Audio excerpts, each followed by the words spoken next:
Cuéntame, ¿tienen que sacar la comida de la basura? Y tenemos hambre, tenemos goma, Maduro ahora lo sabe, no está mierda. Hay que cambiar de presidente, jefe, porque no podemos vivir así. Pero esto es basura. Lá na Venezuela a carne é o quê? A carne é o cachorro. Ao princípio achei que era uma brincadeira, pero não, agora está comprovado. A gente escuta um uau uau, sai correndo para pegar o cachorro para comer. Em países como Cuba e Venezuela é comum o sofrimento físico e emocional. Emocional porque a fome em alguns níveis leva à vergonha e à humilhação. Imagens de pessoas revirando lixo em busca de alimento é compartilhado na internet, revelando ao mundo o caos econômico do país.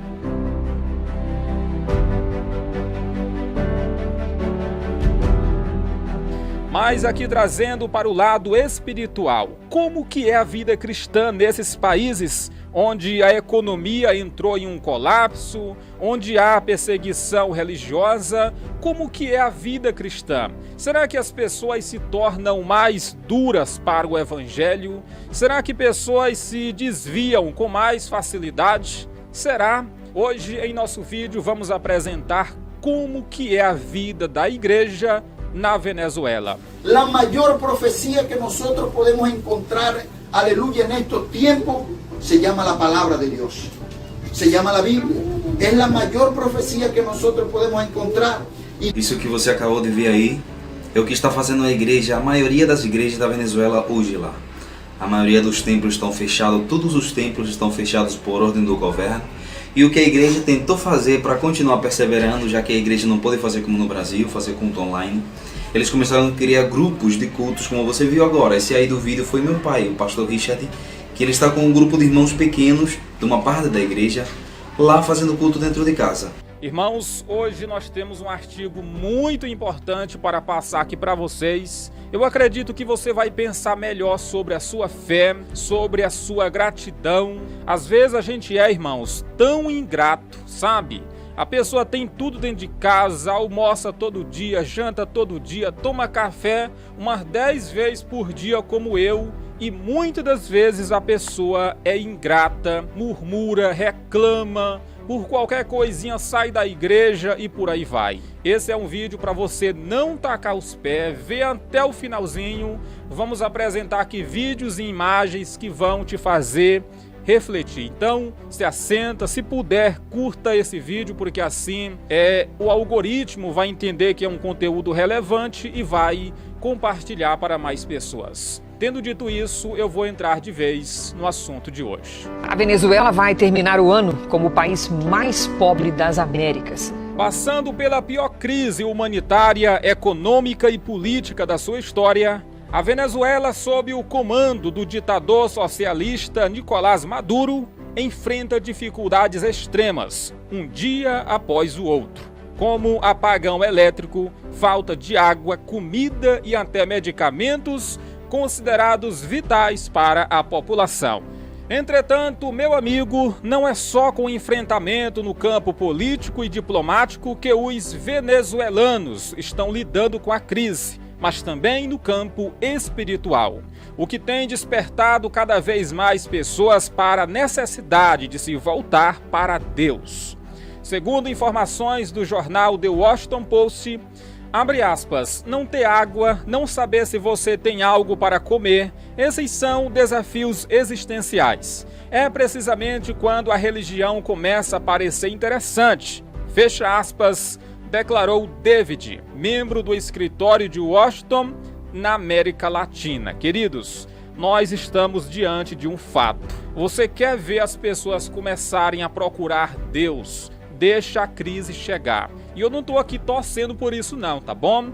Mas, historicamente, irmãos, quando o negócio pega, o homem começa a olhar para cima. Quando a pessoa olha para os lados, para a geladeira, para o fogão, para a despensa, olha para o amigo, para o vizinho, para o bolso, e ele não encontra recurso, normalmente ele muda a visão. Em vez de olhar na horizontal, ele olha na vertical. E aí, será que Deus existe mesmo? Queridos, lendo alguns artigos da Venezuela, eu tenho visto que muita gente tem procurado a igreja, pessoas têm se convertido, sabe? Isso porque a necessidade faz a pessoa procurar a Deus. Infelizmente, tem gente que só olha para Deus, para a Bíblia, para a igreja, quando a situação pega. Até mesmo a gente que é crente, né? Conhece a Bíblia, a palavra de Deus e tudo. Muitas das vezes, quando o negócio fica bom, a pessoa ora menos, dorme sem orar, acorda e não ora,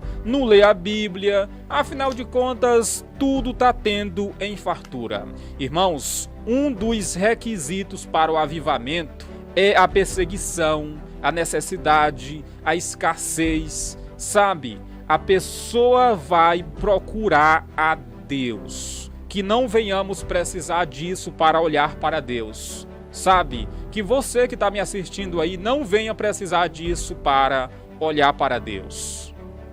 De fato, é pela dor que muitos chegam a Deus e felizmente encontram no Senhor o perdão necessário para iniciar uma vida diferente, onde apesar do sofrimento, há confiança nas promessas de Deus e isso é maravilhoso. Olha o que falou aqui um pastor de Caracas, ele disse assim: estamos todos vivendo a mesma coisa, ou seja, o negócio pegou todo mundo. Estamos incentivando, capacitando e consolando as pessoas a passarem por processo, explica o pastor pentecostal Carlos Vielma. Ele é líder de uma congregação localizada em Caracas.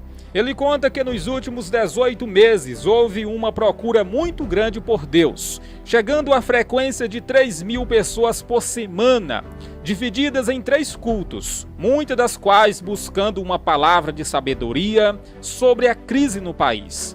Abre aspas, é impossível não falar sobre a situação no púlpito. Tá vendo aqui, irmãos? 3.000 pessoas por semana procurando uma palavra de conforto, de sabedoria. E a igreja lá continua crescendo. Para a glória de Deus, pessoas continuam se entregando a Jesus de Nazaré.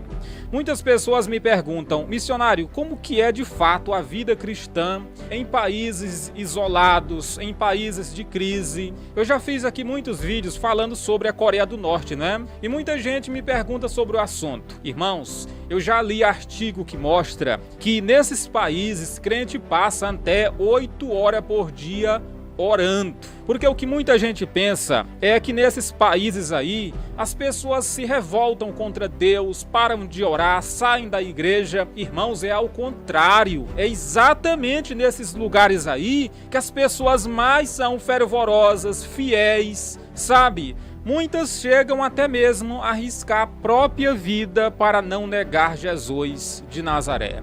Queridos, olhando para a história da igreja, a gente vê que foi nas épocas de maior perseguição em que a igreja experimentou o avivamento mais puro e mais nítido também.